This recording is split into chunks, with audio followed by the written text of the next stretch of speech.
Hello and welcome back to the worst reselling podcast ever. Grumpy Granny, how are you? I'm very well, thank you. How are you? Not too bad. I was a bit worried that you Where's weren't His actually talking Highness? then. What's that, sorry? Where's His Highness? I don't know, actually. I think he's still getting over from playing Skylanders last night. So he streamed across all his new Ah. channels. So I think he had a solid 3-person viewership all the way through. I think 2 of them were him. So, um, that was a bit interesting. But I'm in the process. I've been told I have to babysit the lava lamp. Obviously, we did it live on Friday night. You probably will remember the lava lamp. If you did watch that on Friday night, so it sold yesterday. What did I say, for $550 plus $140 Australian postage to the States. For a little bit of background, if you haven't watched the live or don't know the background of the lava lamp, I went to a thrift shop or an op shop, if you want to call it that, on Wednesday last week. They hadn't priced it. They said it had it sitting on the counter. I asked the lady how much she wanted for it. She said I could have $5. So of course I wanted it. Got it home. Before I got it home, I brought it into my office at work, tested it out. Didn't want it sitting in a hot car because obviously 40, 50 degrees heat obviously might deal with the wax, a little bit of issues from that perspective. Brought it home, did some research on it. I'm not going to pick it up because it would be a very expensive fail if I dropped it. I will do a video on it. I'll do a video on it later, giving it some more details from that perspective. But brought it home, did some research on it. And this is what goes back to what we talked about numerous times before about research, actually working out, don't having to do it yourself. Was lucky enough in the sense it had the manufacturer's label on it, like one of those old plastic sticky tape labels with the black ink saying who it was made by. I just typed in the manufacturer, expecting it honestly to be like a $10 lava lamp. Came back on like Reddit groups and Facebook groups as being a pretty sought after Australian only lava lamp that's quite sought after in the States, which is obviously evident enough. So going back, and like I said before, going back to actually doing that research piece, I joined a couple of lava lamp Facebook groups, which I didn't know existed until 10 minutes. Yes, well, who would thought? Yes. Well, that's exactly right. I suppose there's a fan group for everything. So I took some photos of it working, took some photos of it obviously moving where it should be doing, put it in the Facebook group, and no word of a lie, I woke up probably the next day with about 87 notifications on Facebook, that little red number. And people were, offering to buy it off me, saying, where did I get it from? What's the background? All these different things. So then I worked out pretty quickly that I was onto something pretty, pretty good from this perspective. I looked into eBay. I just typed in lava lamp. There's 90,000 listings that come up for lava lamp. I narrowed it down by using the keyword of the person that actually owns the lava lamp. So the Caramar, I think it's called, the brand. One sold, I think last week. It was in very acceptable condition. This is very good. This was made in 1999. So the one that was acceptable condition was on auction. I think it sold for about just shy of $400 plus postage over to the States. So I suppose from my perspective is that I could have put it on auction and probably got it commanded a higher price because I have done that background into that lava lamp group. Probably would have spent a couple of weeks doing some like low-key marketing, saying, hey, we're going to drop it onto eBay from that perspective. But I thought I'd take a punt and put it on eBay for $750 Australian, which if you're in the States is probably about just over $550 US or something, around that point. So I thought I'd put it up there for $750 and see how it goes. Within 5 minutes of listing it, because I had lots of photos of it working, lots of photos of it being stationary in the sense of like it is now. Don't worry, I'm about a meter away from it. I'm not literally touching it if I get this close. It's just the depth perception of it. It's even freaking me out in the camera. But I took video of it. In the listing, I actually took the video of it working and all these different things. So within 5 minutes of listing it, and this is the power of people saving searches, I had someone reach out from America and offer me $625. And at that point, I thought he wanted $625 plus post. He wanted $625 posted to the States, and I paid $5 for this thing, right? So I should have taken, I shouldn't have taken it, but I said to him, look, it would have been more than acceptable for you to have taken that offer. That's exactly right. So I thought, well, worst case, I just fibbed a little bit in the sense of saying, hey, look, I'm running some errands at the moment because it was about 8 o'clock at night on Friday night, just before we did the live. then what I did was basically said, look, I'm talking to another buyer at the moment, so I'll let you know in the morning if anything, just to try and drum up some interest in that respect. Because I thought, well, the worst case scenario is that if it sells overnight for full price, good. Worst case scenario, I've got a buyer to fall back on. So I went through him the next day. He wanted a 625 posted. Due to the weight of it, obviously the glass and being full of water or whatever the chemical is, brings the weight down, right? So that's going to be quite expensive to send it to the States. So we settled on 550 plus post, and it came just shy of $700 before they took all the transaction fees and all these different things. So quite a substantial amount of money for a $5 purchase and to flip it quickly. So I was quite happy with that. Yeah. So and now you'll be forever looking for another one, and you'll never find another one. No, I'll forever be looking for a bloody box that fits it. That is my challenge at the moment. So I have to send this thing off. Grumpy Granny and I were talking about before as to how to wrap it. And Leanne came up with a fantastic idea. Is actually use a shrink wrap that I know some people use it to put books together. Like if you're selling series of books, we normally wrap it around.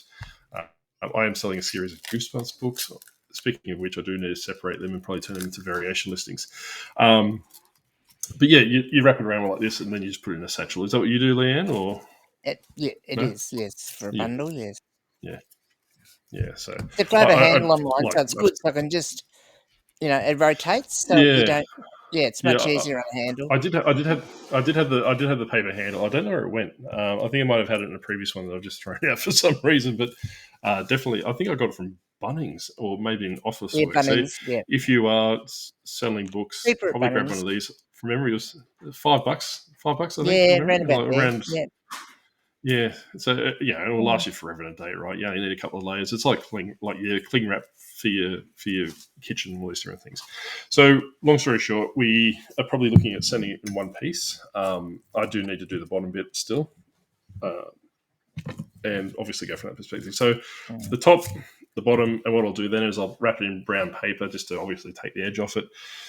I'll have it floating in a box, and if you haven't heard of floating in a box, what that generally means is that if you've got the box around it, just say this is the lava lamp, you've got the box here, you don't let it touch the sides of the box. You have all the packaging material in it. So it's basically, if it gets smashed or gets hit by something, it's got that extra buffer. And what I was speaking about on Friday night is actually doing insurance on these kind of things. Don't send, regardless of this thing cost me $5, I'm insuring it for $700 or $600 or something along the lines of that, just to give it that peace of mind of it actually getting over there. Because, and going back to what I said on Friday night as well, check the feedback of people that you are selling these high value things to. The guy that I sold it to, his feedback is immaculate. There's no blemishes and no nothing, and he's had about 300 feedback. So when I say blemishes, it's in the case of saying constant negative or neutral feedback left for people and all these different things, or they'll put comments, and it's kind of like, hey, look, Granny, I had an issue. Granny was fantastic. She refunded my money, and you'll see those over and over and over and over and over again. So people actually, it's kind of like feedback extortion, where you basically just give them the money back to piss them off, kind of get rid of them from that perspective. So that's the fun-filled thing for today, is to actually package this up and move it onto its new home in America. So, I was just thinking, the box that my thermal rolls came in would be perfect size. Yeah, to put it in, because you could put it in that and then put that floating in another box. Yeah. Well, that's exactly right. And I probably will look at that if I can find another box. I dare say it will fit in Australia Post packaging, like not the small, medium, extra large, but there's other size boxes that they sell that I could probably put it in there. Like I've said before, cubic weight doesn't apply to international orders. So, I could get a massive box as long as it's under 5-6 kilos. That's the physical weight from that perspective. So, I probably will be spending a fair bit of money on packaging materials to make sure it gets there safely from that perspective. But definitely a look out. And I am touching it now, so you can freak out. But what you want to be looking for is... And you want... one like that. So the important thing about that particular model is the rocket ship-shaped legs. That's the big seller on that. And so you do want to be doing something to make sure that the legs aren't going to... That's right. They're adequately protected. That's right. Yeah. So, and that's why, like you're saying, you're double boxing or you're floating and all these different things because they See, are this what. is why I stopped selling breakable things like ceramics, And because the this is stress why of I sell trying to breakable package things. them up and send them somewhere and waiting for them Mm, to arrive safely, it was just too much for my yeah, for your blood brain to pressure. handle. Mm. Yeah. So, I suppose from my perspective is that I'm not too concerned about sending it because I've sent numerous things very similar to this previously. I know how to package and all these different things. So, Mm. if you are a brand new reseller, be very careful. Take your time. Probably watch YouTube videos on how to package these things. I'm not going to do a YouTube video on how to package it because that's not my channel. And I'd probably break it and try to do a video on how to package it. So Yeah. I will do a video of it later showing people what it is and what to look for and all those different things. It will be tied into the what sold video from that perspective. So definitely, like Leanne was saying, it's because that design with the 3 legs. There are ones with 4 legs, I believe. They don't go as well, but they're still No. up there, probably looking about $400-500. But this one, being the color as well, for some reason, I wasn't too sold on the color because if you've seen on the live on Friday night, the dark wax, it's almost like a black there, but it's a very dark purple. It absorbs the light, so the light doesn't resonate through the entirety of the lamp. It moves and wax and all these different things, but I like the ones that have that light shining through, kind of giving off that little ambiance light from that perspective. So quite happy with that. But I have been reading in the Facebook groups as much as I punish myself by doing so. A lot of people are saying their sales are down. So have you been experiencing anything as well? Well, I've actually had pretty good sales this week up until today. Yesterday was a bit slow, I have to say. Only a couple of sales yesterday, but today so far, I mean, I know it's only early in the day when we're recording it, but on the weekend, see, weekends used to be just so good. You would wait for the weekend because that's when you would get, extra sales to normal. But yeah, Mm. weekends this weekend, but seems to be a little slow. Yeah, and it's been like that for all week for me. I know I just thought it was me that did something or said Yeah, something no, to a lot annoy of people were eBay. But saying, in the Discord were yeah, also saying that sales have been down. yeah, Mm. and I have noticed some changes in the eBay app on the phone and also on the desktop. And There's a there lot of is a lot of changes on the desktop, I have to say. yeah, So yeah. and there's a lot of I suppose strongly based conspiracy theories. Whenever eBay does updates, it affects certain sellers in the sense. I think the way they work. We did talk about this on Friday night. Is that Mm. just say if there's 2 servers, right, and it would be without reasonable doubt, I think this is the way that eBay works. It might be 2 servers, it might be 100 servers, but what they Mm. do is they segregate their sellers into different servers because the simple fact is, and before people go, put your tinfoil hat on from that perspective, is that if a server goes down, eBay goes down. If eBay goes Mm. down, they can't generate revenue, they can't have customer bases. Customers will move over to Amazon and obviously go from that perspective. So what they'll do is basically have 2 or 3, 4, 500 servers running with, the sellers. They're not duplicated because the thing is that servers need to replicate, right? It may take 24 hours. So if you have the same amount of sellers from this perspective and you buy something on here, it hasn't replicated across here and someone's Mm. selling it from this perspective. And that could possibly be the reason why people say they're getting ghost listings where they've sold something before and then selling it again because it's replicated between the servers Mm. and all these different things. But that's my theory anyway. However, like I was saying, is multiple servers would be employed for the simple fact is that if eBay goes down, they want their service to go down. A server goes down, they've still got maybe 2 or 3 backup servers with sellers on their service to do those different things. I've noticed when in group chats that I'm in, I'll basically take a screenshot of my app or show a screenshot of my desktop, and people are like, I'm looking at my stuff and mine looks normal. So that kind of gives me an inkling that they're working on the server that I'm being plopped in, Yeah. and they're basically slow down traffic to not, to kind of like do like a beta testing or a bug testing to see if there's Oh, any issues. So they're yeah, for sure. only trickling through the customer base and all these different things. So regardless Yes. if you promote things at absorbently high amounts, you're going to get Doesn't that matter. slowdown. So. Yeah. And that has happened to me a couple of times, and when it's happened, and if things are buggy and they haven't worked on mine, there's been a change on my actual platform, but nobody else has, that I've talked to has actually had the same change happen, but they also haven't had the issue I've had. say where I couldn't click on the advertising dashboard or, something like that. Yeah, and one of the videos you did earlier in the week with the quality listing report, I don't have the quality listing report. So yeah, see, there you go. And so that's another change, and that could be like a server-based thing, or it could be a case that my primary categories, like Skylanders and all the different other things that I sell, mightn't have that quantifiable data to generate a quality listing report. It might be only game towards car parts and clothing or something along that. I'm not too sure. I don't have the inner workings. Yeah, but then you do sell some books and stuff, so you should be getting something. You are you contacting support about it, or are you just ignoring it? Nah. Well, the thing is, though, right, is that, and I kind of resonate with a lot of other YouTubers. It's not laziness; it's just inability to change things, right? Like eBay being, just say it's like a massive ship. The constant annoyance of sellers resonating and saying, "Hey, look, this needs to change. This needs to change." They're not going to change it. Like, even if it's one line of code, you're really wasting your breath, wasting your time, and all these different things. So, I am looking at other opportunities to branch out, and I've said this numerous times, is that by all means use eBay as a platform to generate what you need to do, then divest or diverse into other different strategies. Still use eBay by all means, but don't rely on that as a primary source. So I find a lot of full-time resellers, especially in Australia, that they just use eBay. I want to go full-time on eBay. It's just I don't think it's going to work. So I guess my thought on it is that when people are first starting to resell, though, I think they should stick to one platform until they get a handle on actually doing it. And then once you're comfortable with it and got a handle on one platform, regardless of whether that is eBay or Depop or Etsy or whatever one you're doing, then move on and cross-list to a different platform as well.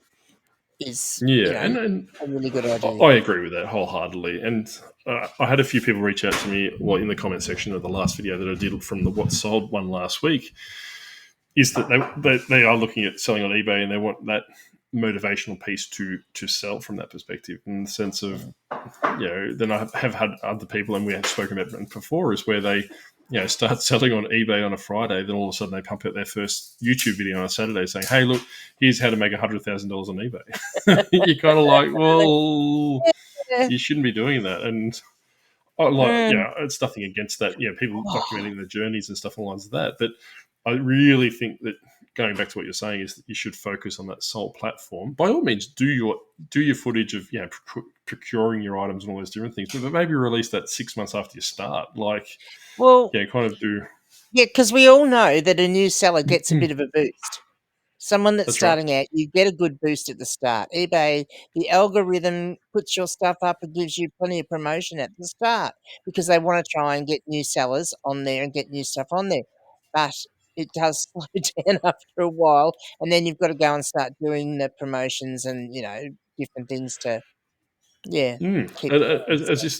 It's ludicrous, right? In the sense of saying, hey, you're right. They want to give the new sellers dopamine hits and all these different things, that cha-ching sound. And there's everything that eBay does, there's a reason for it, right? It's probably a psychological reason, and I think we have spoken about this in the podcast before, is that, the cha-ching sound, people, if you hear about people talking on YouTube about the cha-ching sound, like even John and Jenna, when they do their flipping out easy thing, is like, if you hit the like button, you'll get a cha-ching within the first 24 hours. They don't say you'll get a sale. Well, I'm pretty sure they say a sale, but they were for a while saying cha-ching or something along the lines of that. So that is resonating, that sound is giving you that, it's identifiable from that perspective. So I've turned off my notifications on eBay, so it doesn't do that stupid sound. It'll just give me that bing kind of from my phone from that perspective, because, like I'm saying, is that once you solidify, get, and I think I've said numerous times before, right? It's like, learn the platform, ingest as much content as you can, like get as much free content as you can, learn the platform, learn your niche. You should be busy, really busy, doing what I said with this lava lamp, right? This is the first lava lamp I've actually ever picked up to sell on eBay. And within 15 or 20 minutes, I had a price point. I knew what exactly it was. I knew who the target audience was. I had all the research done for me, right? So all I had to do, the longest part about this bloody lava lamp was waiting for eBay to approve that video of me uploading for the video. So it took about 12 hours. So I did all the photos, did the listing, put the video in then. So then I saved it to my drafts. When I woke up the next morning, the video was approved. Like I said, popped up. Then within 5 minutes, I already had an offer on it. So I would, especially if you are selling something that has a video element to it, put in your drafts and wait till it actually gets approved before doing that, because you want to have that. That's right, because you want to have that new listing boost, right? So when you go to search results and it says new listing, and I did have I think it's like 60 or 70 views, which is quite heavy for a lava lamp, what I would assume, within the first hour, 2 hours. But if that video hadn't been uploaded, I would have probably not had as much, or I would have had a very high bounce rate from that perspective. So I think that's probably one way of doing it. I had an interesting find in my in my book death pile. I did. What was that to say? You've been asking when he's bouncing. By looks like he's been in the weird zone. Hang on. Well, there we go. It's a scholastic one. Yeah, it is the weird zone, and it is Gigantopus from Planet X. So it's basically beware of Octoluna, fear the slimy tentacles. Yeah, who's it made by? Tony Abbott. Is it Tony Abbott? Tony Abbott, it is. Yep. Oh, the Prime Minister. I don't think it's the same Tony Abbott somehow. Probably explains a lot, actually. But I can't actually find that octopus book, so I don't know. I've typed in the weird zone. No, there weren't any when I. It's illustrated. They're from. It was a series called The Weird Zone. There's also the Cyber Zone ones that they brought out. This is from 1997. So there's one called Zombie Surf Commandos from Mars by Tony Abbott. yeah, I've got that one too. That's the other one I've got. Yep. Yeah. So this isn't book number 6 in this series, so there must have been quite a few. You're about to enter a place like no other. A place in the exact center of the intergalactic weirdness. It is a place where unbelievable happens every day. So look both ways. Keep your eyes open. Welcome to the weird zone. Do you want to hear about the octopus? One has a huge green dome, 8 slimy tentacles, and a bad attitude. It is the Gigantopus from Planet X. It is weird, weirder, and weirdest as kids in Grover's Mill battle the queen of the octopus monster and her sidekick Gigantopus. Sounds about right. Yeah, but no, that's good. But yeah, like we were talking about before, it's definitely getting towards the back end of when you want to probably listing those ones now, because we're the 21st or probably the 22nd when this podcast comes out.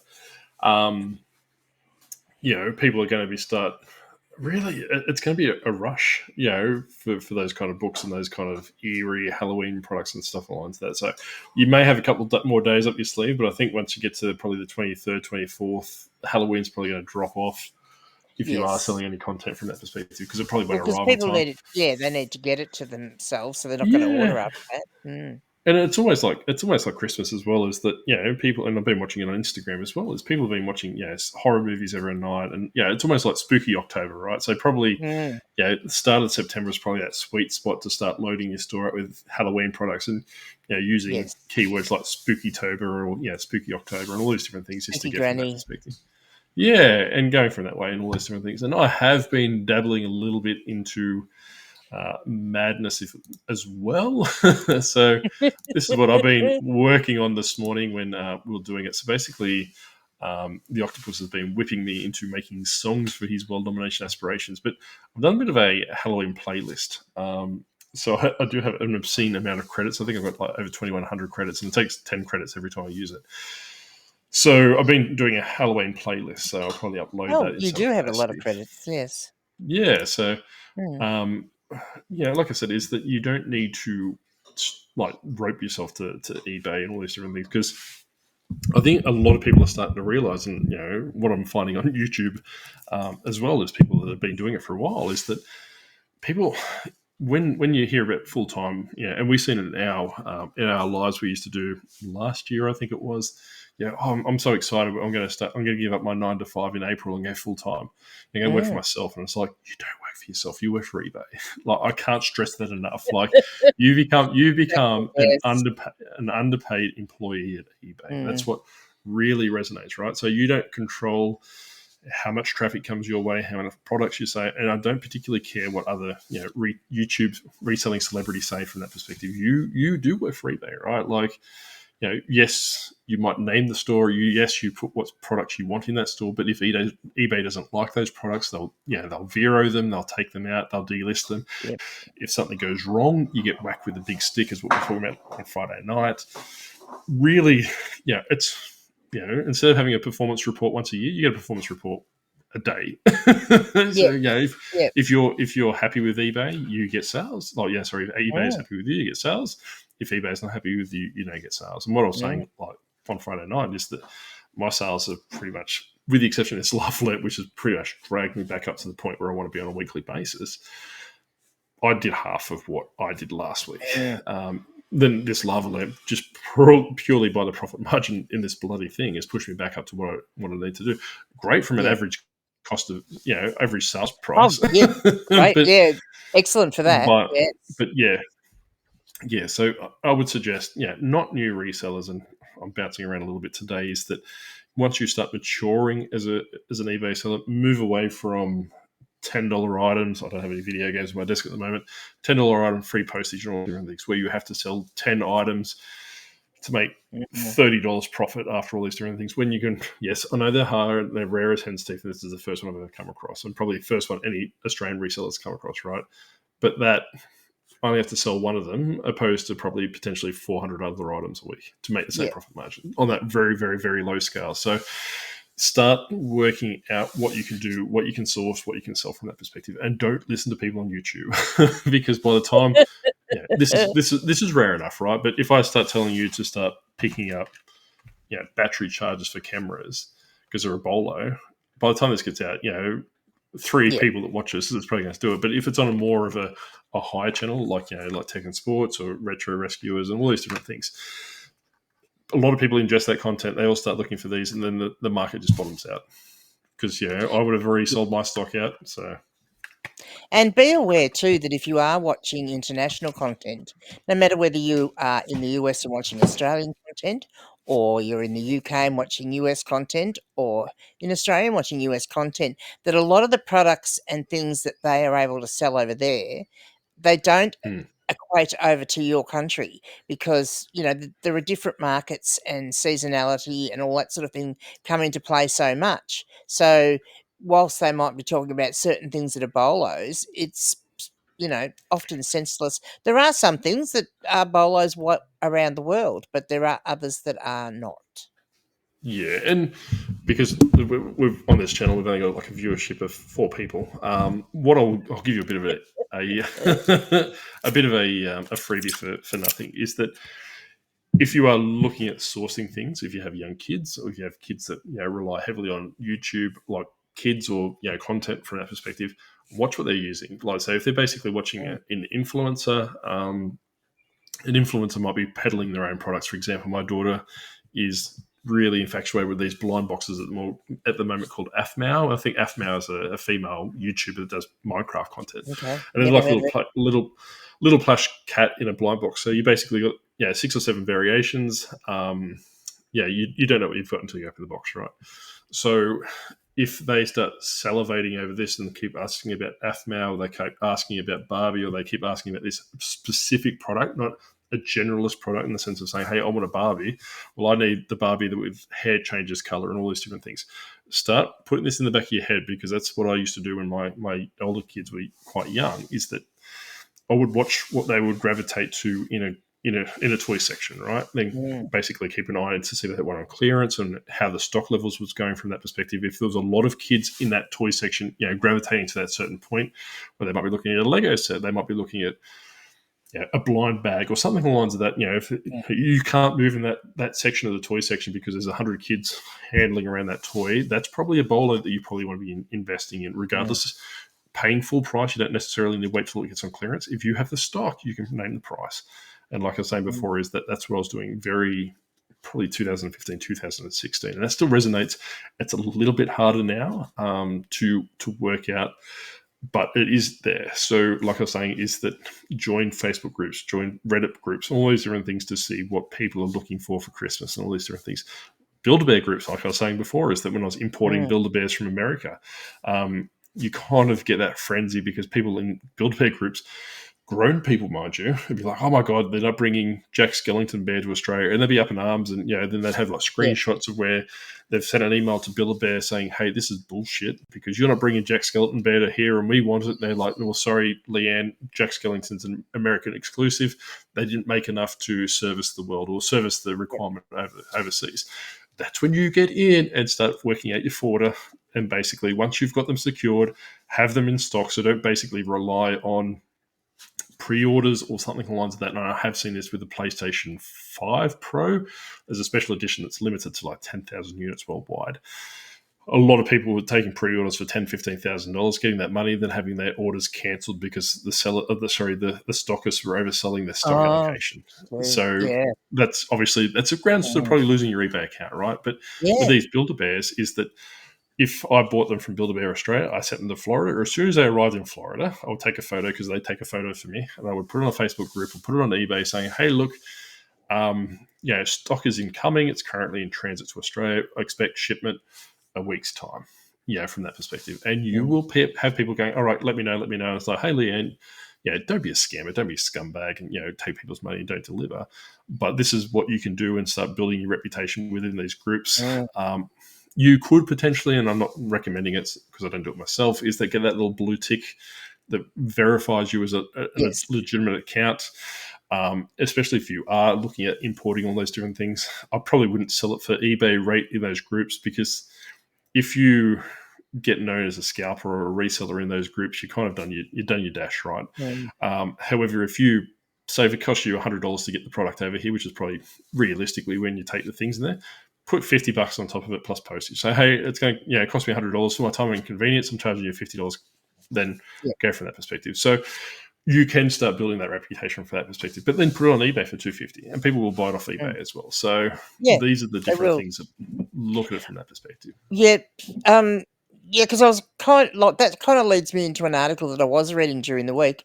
I should have made note of where I saw it, but it was basically about people buying concert tickets off platforms, right? But people when they're buying them, so if they do see some concert tickets on eBay, or whichever platform they see them on, they do not realise that they are buying them off a private seller.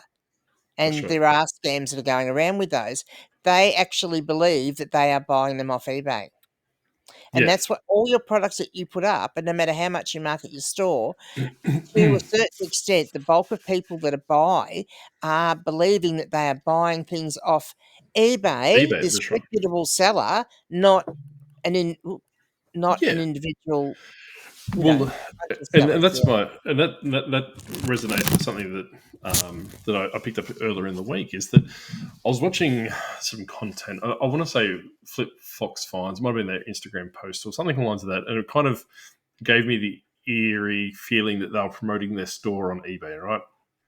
So they're promoting their store at a promoted listing rate. I'm not too sure. I don't do it. I only promote my items. I don't promote, because you're right. So people don't resonate eBay with, I picked this off Spooky Granny or Grumpy Granny or the Octopus or Minion J. I got it from eBay, and that's what they'll do, right? So when they just say if they're after this particular Lego set, where'd you get that from? Okay, I got it off eBay. Okay, cool. They won't go to my Lego shop. They'll basically go to eBay and buy it potentially from me or buy it from one of my competitors that are selling it, right? However, you might get that repeat customer from Spooky Granny coming back because my Lego store is themed Halloween. You love the Halloween stuff, so you will probably resonate with that from that perspective. However, if you tell your friend, I got it off eBay, they'll just buy it off an eBay seller, right? So there's not that connection from that perspective. When you promote your store on eBay, you pay, just say, $10 a month, $20 a month, $50 a month to promote your eBay store as a featured seller or a featured store or something like on eBay. I don't know the rates; it could be higher than that. you got the same problem, right? So you might sell it to Granny. Then Granny goes, oh, yeah, this is fantastic. I like that Lego. I'm going to get one. Yeah, like your daughter might say, all right, I want to get one for my grandson. Or yeah, for your grandson kind of thing. All right, where'd you get it from? Oh, I got it from Lego. I got it from eBay. Yep. Well, yeah, right. I just promoted my store to sell to one person that hasn't gone, oh, I got it from, the Octopus on eBay. Like, here is his link, or I'll send you the link from that perspective. So eBay is shooting themselves in the foot. Well, not shooting themselves in the foot. They're actually quite intelligent when you're thinking about it. Is that a lot of sellers, especially on YouTube and at Facebook groups, they think that eBay owes them something, right? They don't resonate that eBay is there is to create money, as much money as they can for their stakeholders and all these different things. They don't necessarily care if they sell it from you or they sell it from me, all right? They're still getting the same commission from that perspective. Yep, exactly. Yeah, you're just an idiot that's paying them $50 a month extra for the same service that I'm getting. So that's what I'm kind of saying is that whilst I don't condone people to promote their listings, I think it's the fact of the matter. Now, I didn't promote this lava lamp because I mean, I wouldn't promote the lava lamp either because it is such a rare item. You don't need to. Yeah, that's right. And I mean, there are unfortunately some categories where you do need to promote clothing. Clothing to get it. Clothing, to get your stuff up there. So and like I was saying, I'll give the book resellers a bit of a repeat this week, and I'll go after the clothing sellers. And I think I said this previously: is that if you sell clothing on eBay, you're limited to the sizing of that clothing. You're limited to size. You're limited to gender. You're limited to the demographic of the people. If you're selling old man pants, really only going to resonate with old people, right? Or if you're selling kids' t-shirts, you know what I'm saying, younger people are buying the granny grumpy, well, not necessarily the granny grumpy look, but a granny or a grandpa look. That's a new thing. But that might be only a fleeting trend, right? Like, but on the flip side, if you're selling size 6 pink shirts with Pikachu on them, little girl shirt Pikachu, you're only catering towards that 6-year-old market, right? Like, and if you are selling Pikachu, you're probably like selling it new with tags. You're probably on a very fine line before Nintendo comes and beats you with a stick. But with books, you've got a wider demographic, right? So you've got a lot of book people that might be right into horror. They might be into self-motivation or money generation on books and all these different things. But that's not limited to gender. That's not limited to age. That's not limited to it's really only limited to people that can speak English or speak that language of that book that's printed in. So I would suggest I would even sell books over clothing. Put it that way. Obviously, there are outliers, clothing styles and vintage T-shirts and all these different things that you're probably never going to find. So it's not worth pursuing. I'm going to be a vintage clothing seller. All right, how much vintage clothing you get? Oh, I come across a piece every 12 months. Yeah, see, I sell a lot of vintage clothing, but it's not, the vintage concert T-shirt or anything like that. I've never found one. Well, that's what it is, right? Like people kind of they name their eBay store before they know what they're selling. Yeah. And this is what I said before regarding YouTube channels as well. And we did say it to Blake, regardless if Blake wants to acknowledge it or not.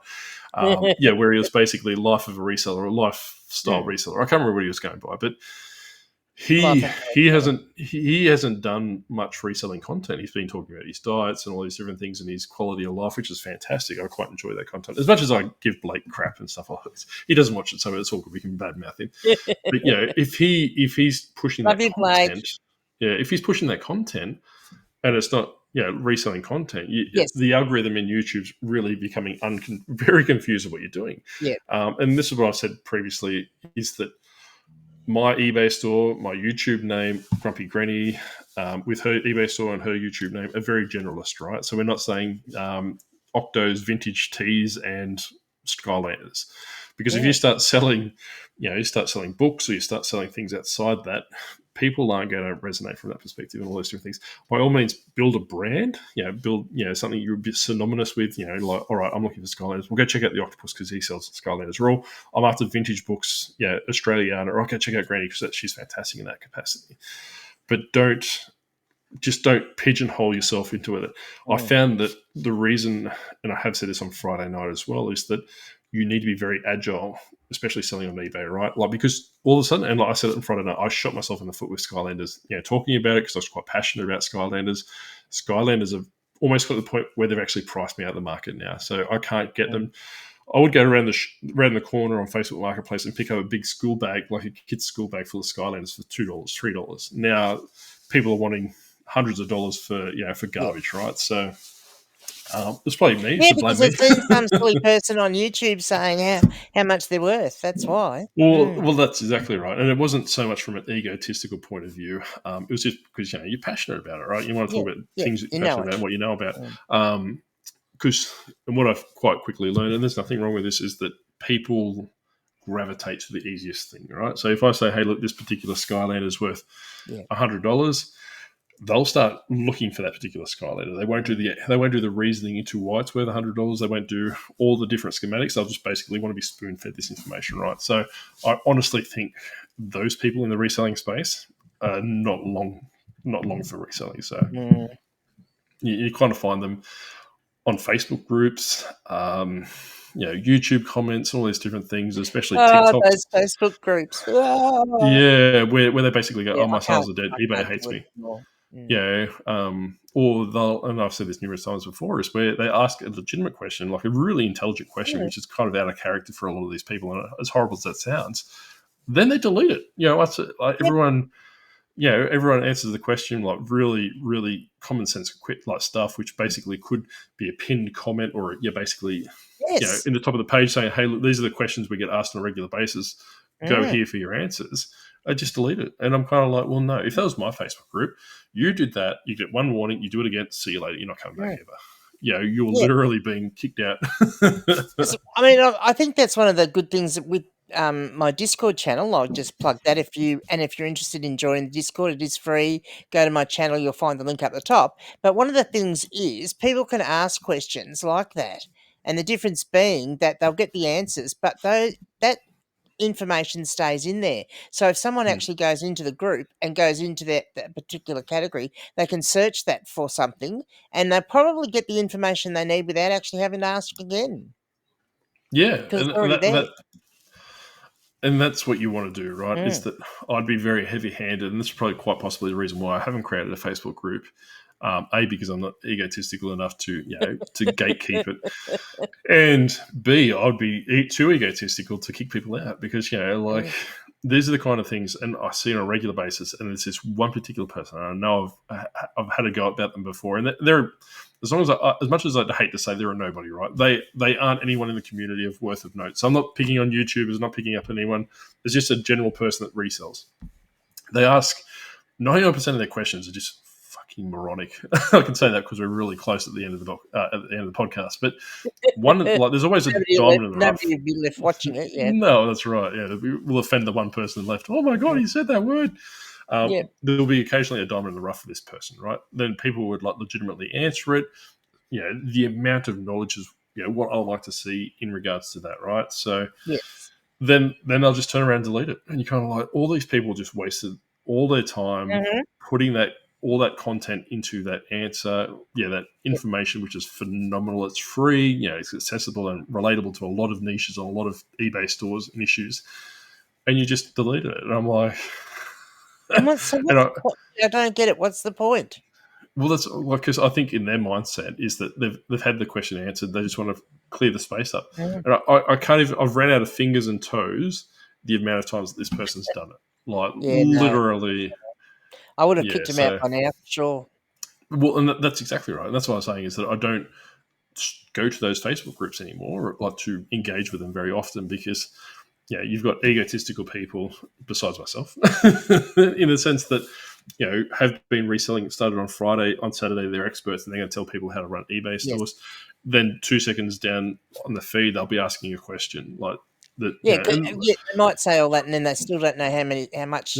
What percentage they're paying in fees, and then horror! I sent something overseas and it cost me all this extra money in a car. Well, when I went through Reddit posts, when I did a couple of months ago, the top 10 questions that horrified me on Reddit was someone promoted their listing at 100%. So they actually paid eBay $90 US after all was said and done because they paid fees on top of the promoted listing, right? So just say they sold the item for, I think it was $500 or $600. So they sold the item. They paid $90 in fees and sales tax and postage. in addition to the entirety of that sales amount went to eBay, and they were wondering why eBay would do this. And I'm like, well, this is a fantastic test subject. Thank you for being an idiot enough to try it for me, because I think realistically, eBay should have a mechanism where it caps it at 20%, saying, look, 20% is the highest that, because as much as I hate to say it, and this is not a detriment to people that are, have disabilities and have, learning, issues and all those different things, they mightn't necessarily understand that 100% is going to be taking, they mightn't draw the correlation between all those different things. So I do think that eBay has a duty of care per se to actually, cap that at a certain rate. Yeah, quite right there. And it kind of shows to me and shows to you that what eBay's primary purpose is, right? If they are allowing you promote an item 100%, they'll take fees on top of that. Yeah. What is their sole purpose? So realistically, use eBay for what it is, a platform to sell stuff. Don't identify as an eBay seller. I think that's probably the worst thing you can do. And I do see a lot of YouTubers, the opening sentences like, "Hi, I'm Grumpy Granny, and I'm an eBay seller, or I'm a full-time eBay seller, or I'm a full-time, whatever from that perspective." Just be a reseller, not an eBay seller. Or even a business owner. If you talk to people and you say, "What do you do?" I resell stuff, and it's like, "Oh, okay, cool." You're automatically the scum of society. You're probably one level higher than a serial killer or a homeless person, right? In the hierarchy. But say, "Hey, I run my own business," then it really comes down to wordplay, right? And I do say that because I do say I own my own business, because try explaining to someone that you sell secondhand stuff online, on eBay or whatever, and then plus you're doing YouTube videos dressed up as a grandma with curlers in your hair and hot pink lipstick, which the colouring in this the thing you're using to record it washes it all out. So that was a waste of time this morning. 15 minutes of my life that I'll never get back. That's right. Trying to explain that to someone without sounding like a in that case. Even entrepreneur, because entrepreneur to me sounds lazy, right? Like it's just almost like a romanticized term kind of thing for all this. Like I'm trying to, I'm running my own business, or I'm doing a couple of business ventures or something along the lines of this. It's all about wordplay, right? And obviously you'll command a lot more respect if you are looking at sourcing from stores or from thrift stores, and you want to try and make deals with managers and all these different things behind the scenes and say, hey, look, if you get this particular style of clothing or this particular book, you're going to throw it out. I run my own online business. I'll be more than happy to come to some sort of arrangement so that you aren't throwing it out, and you're basically getting, like you can word it for free, or you can offer them, hey, look, I'll give you $50 a carload or something for the stuff you're going to throw it at anyway. But if you go in there and say, I'm an eBay reseller, you're going to sound like scum. Yeah. So it's all about the wordplay. Very true. It is. So what's coming up this week for you, Leanne? I've had enough. I'm ready to go. So I'm working on finishing my second haunted, spooky video on my Let's Read channel. So I'm working on that. I'm also working on the first lot of content for my Grumpy Granny's Gruesome World channel, which will be out soon.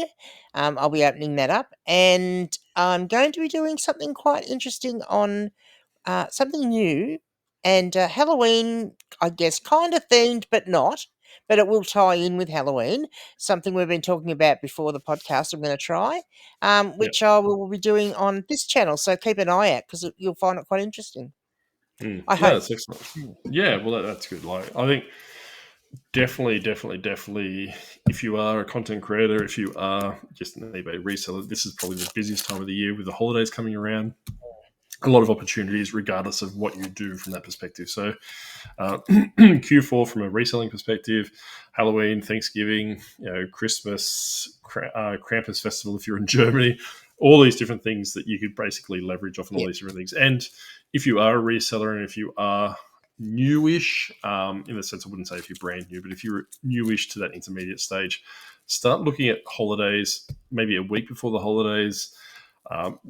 probably maybe 2 or 3 weeks before Christmas, but start looking at the sales calendar and sales events and all these different things for your store. So look at running theme sales. Don't go, 15% off or 5% off merchandise, stuff like this, tie it into Christmas, the Octopus is trying to overtake Christmas, help him with, 15% off or something like that. Kind of gear people into, and don't make them run indefinite sales. Don't like eBay by defaults run your sales for 4 weeks. Make it 3 days.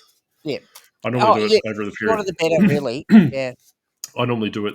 It starts on probably Friday midnight, like say Friday morning, and runs to probably 10 p.m. Sunday night and all those different things. So there's that air of I need to get it done right now kind of thing. Yeah.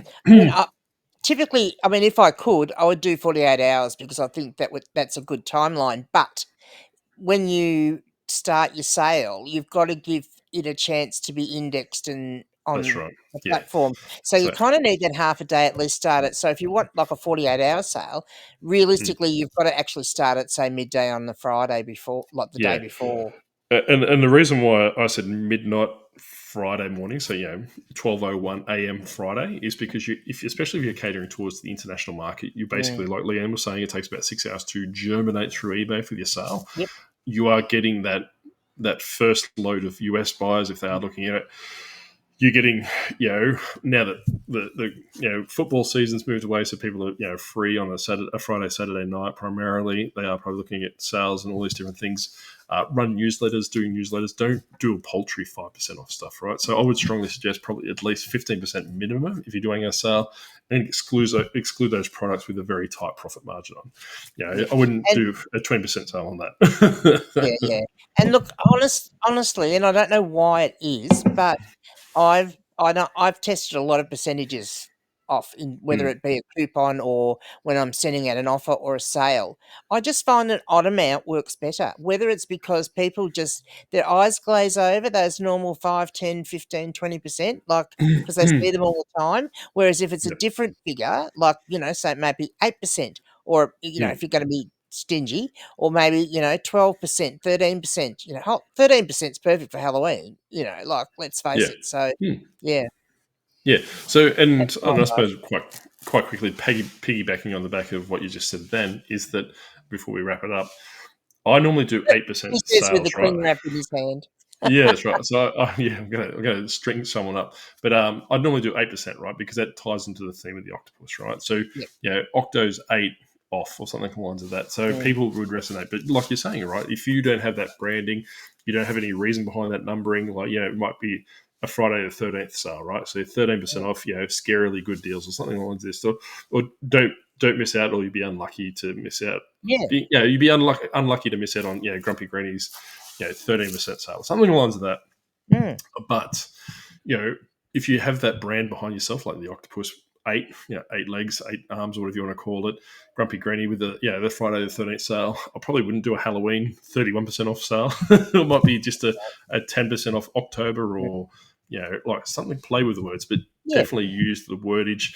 Don't use a picture of one of your items in that little thing. Use something that ties in with that theme. So yes, I think that's us done for another week, Leanne. It is. Thank you for coming on. Oh, thanks for having me. Making me get out of bed early on a Sunday morning, and that's right. Tell me about it. Tell me about it. I'm going to mow the yard now.